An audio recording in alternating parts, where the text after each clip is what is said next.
Oh, this is fun, isn't it? It's amazing how sitting in a seat just over there sort of brings back whole sorts of memories of what took place for me in this church. And it's lovely, truly lovely to be able to be here this morning, to see familiar faces, also to see new faces, which is always so exciting, but to be reacquainted with this building and this worshipping community, this community that is journeying together in understanding what it means to serve Christ today. As Matthew said, I'm Michael, and a few years ago I was actually Matthew, in the sense that I was the curate here on a self-supporting basis. I now serve in the Risborough team ministry, as well as continuing to work at Ripon College, Cuddesdon, an Anglican theological college, so I can vouch for Matthew's whereabouts between Wednesday and Saturday. And he looked like he was having a good time on retreat, being refreshed and restored for his new role.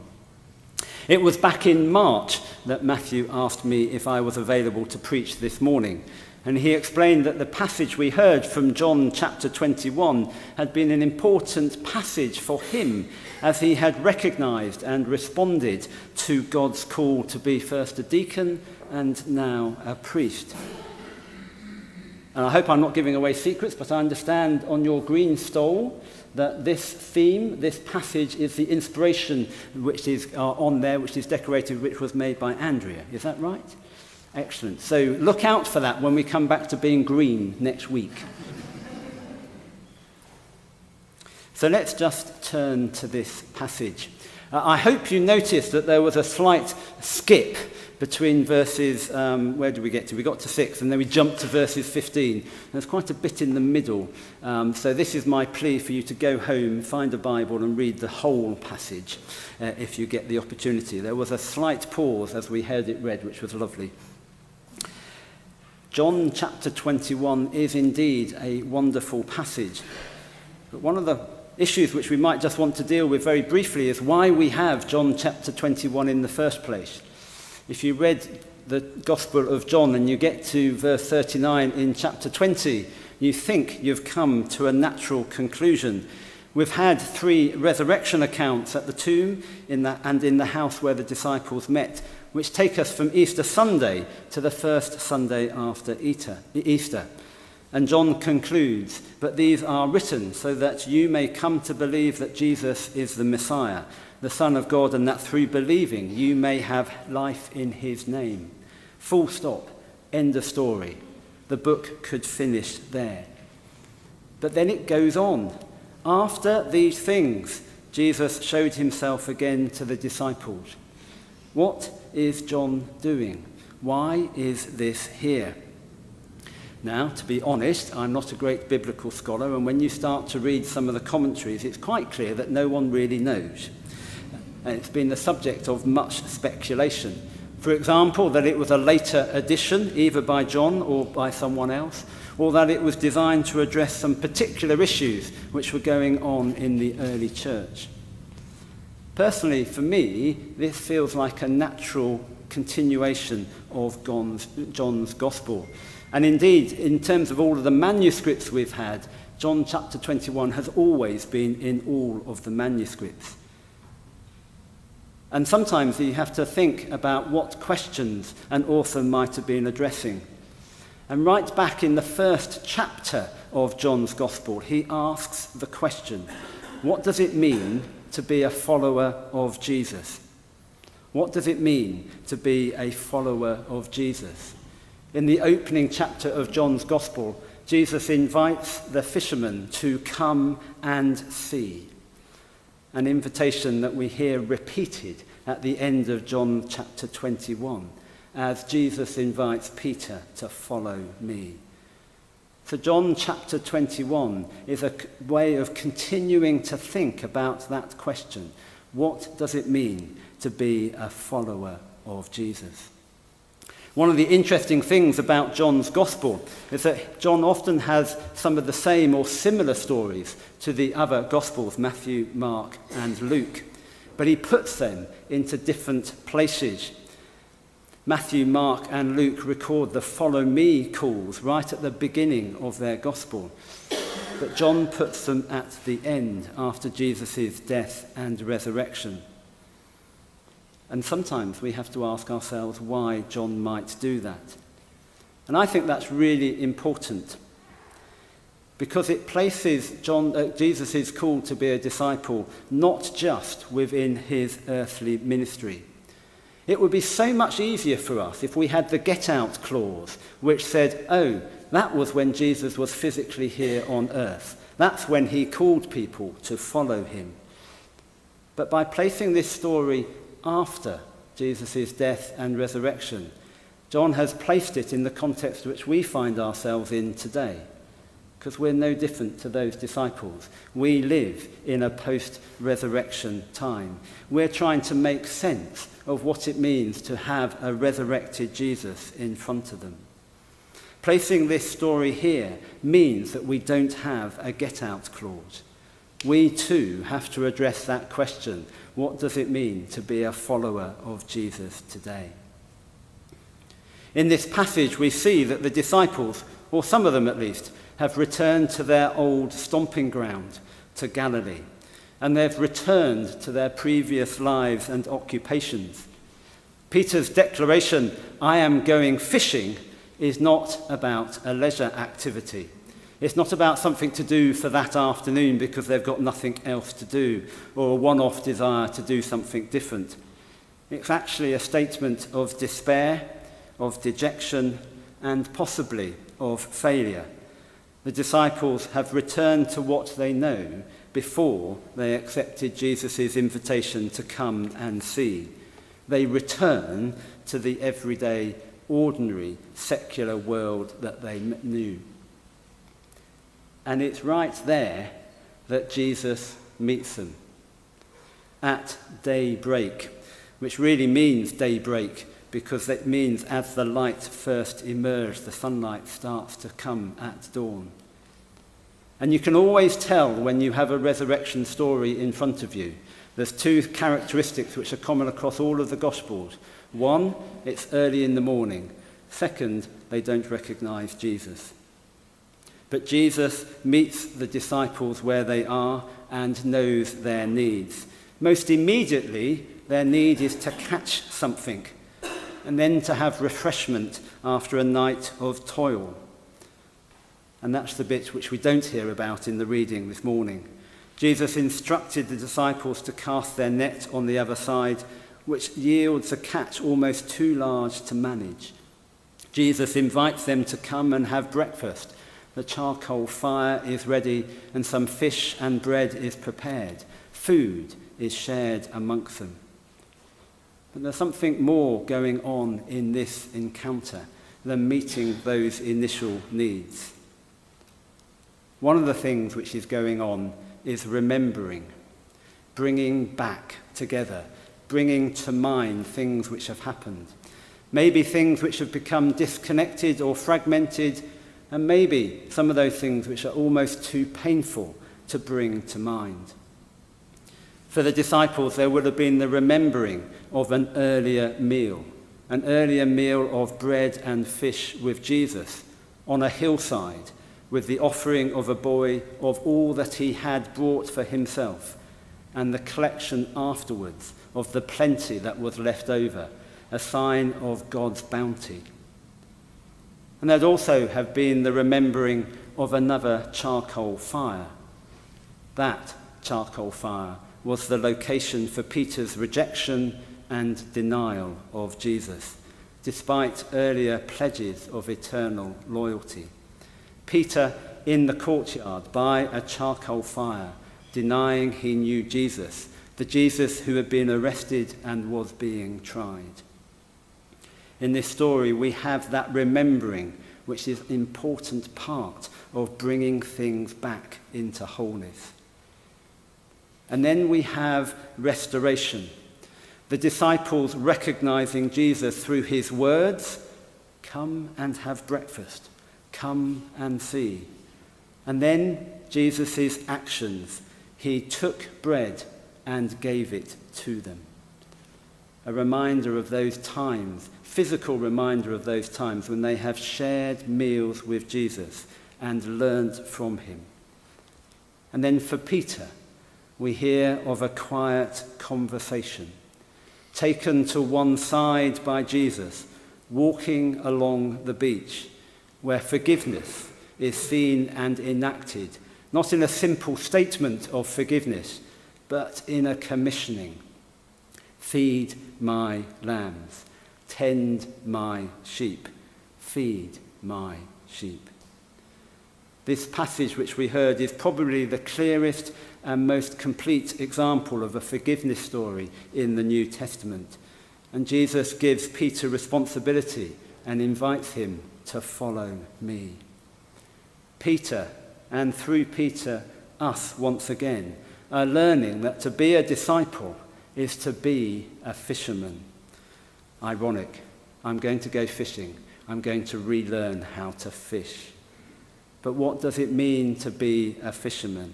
It means the gathering of a Christ-focused community.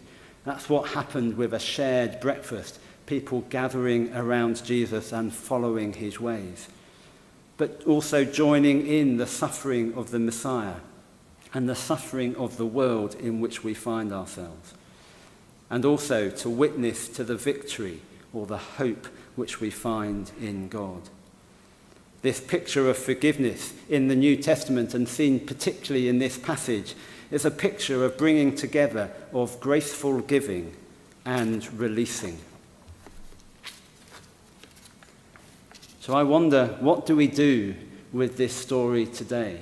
What do we do as we grapple with that question of what it means to follow Jesus today?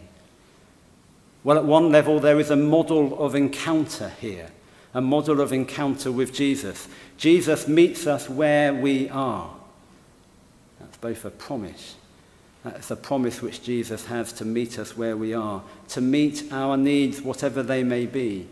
And there's always an invitation to follow. And with that, there's restoration and a reconnection with Jesus and the wider community.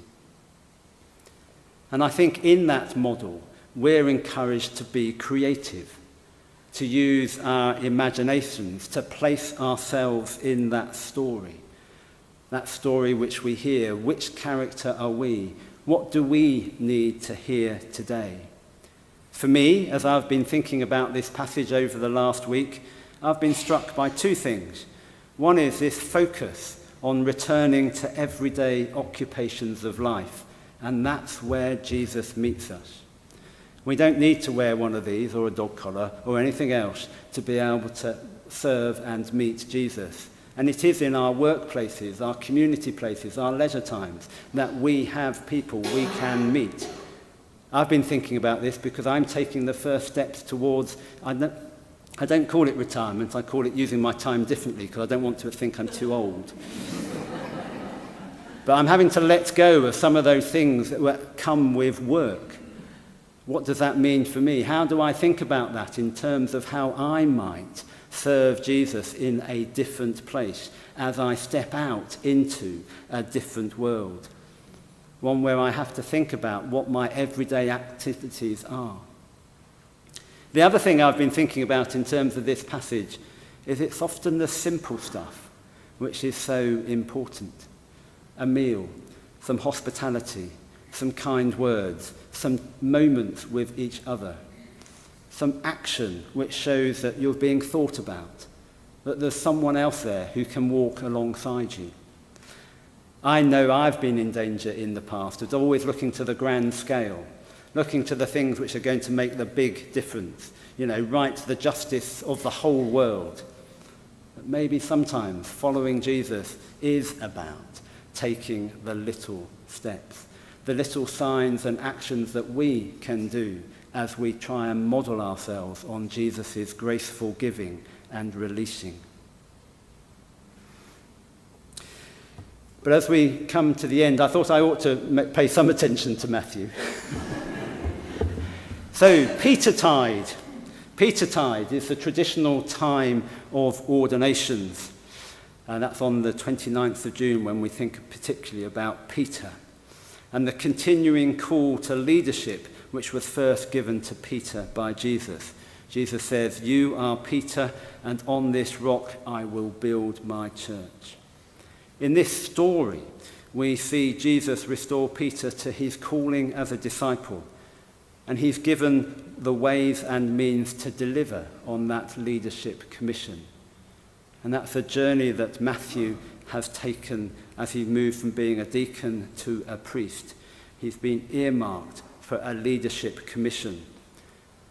But the important bit about this story is that that's not a commission which is based on authority or power or control or on the particular vision of the leader.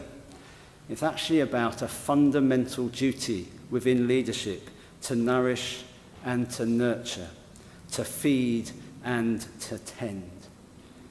And as someone who is in ordained ministry myself, it's a really helpful reminder to be brought back to ground that that is the role that we are taking up, to nourish and to nurture, as we follow the example of Peter. Peter, who was a broken man, but was restored and healed and reconnected to his role, to nourish and to nurture the people of God. Good luck, Matthew. Amen.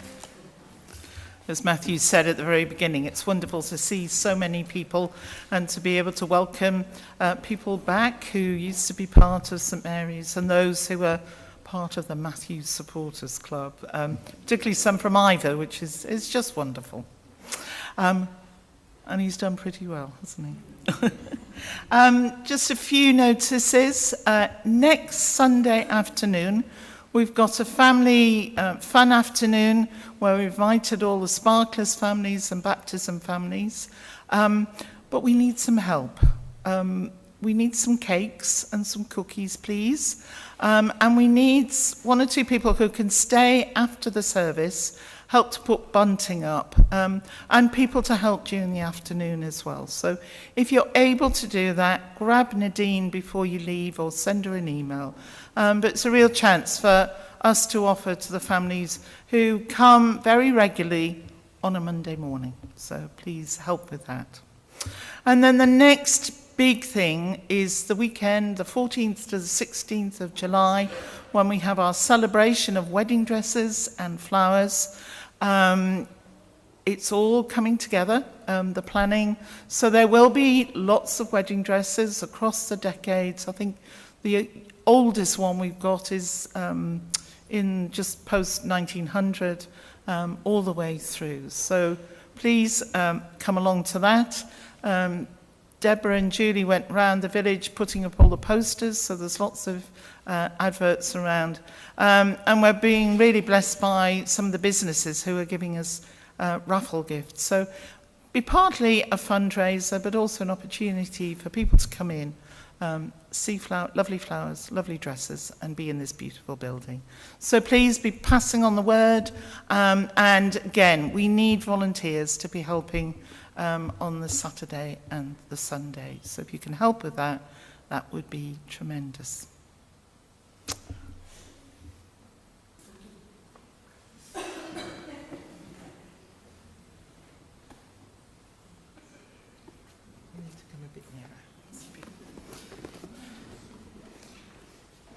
A box, Matthew.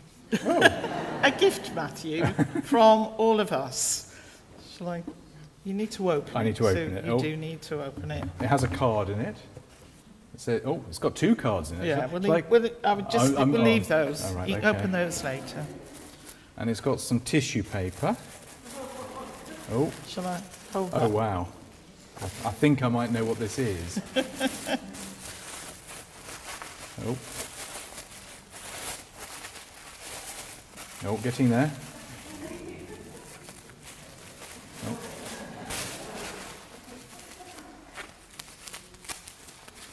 I'm guessing it's not for me to have my beer out of. Oh, wow.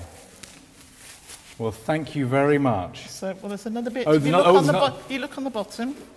Oh, wow. It says ordained priest, 24th of June. That was handy. I forgot to put the 2023, but there you go. There's another card.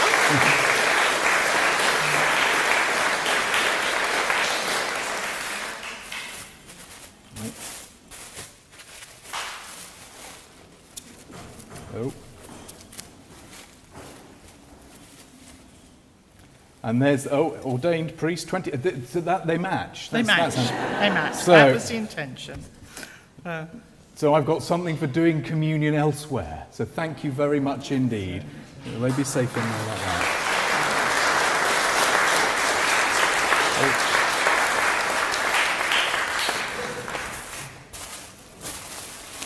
And the trolley was my reminder to say there is coffee, tea, and lots of cake. So do please stay and celebrate with us outside after the service. You got it.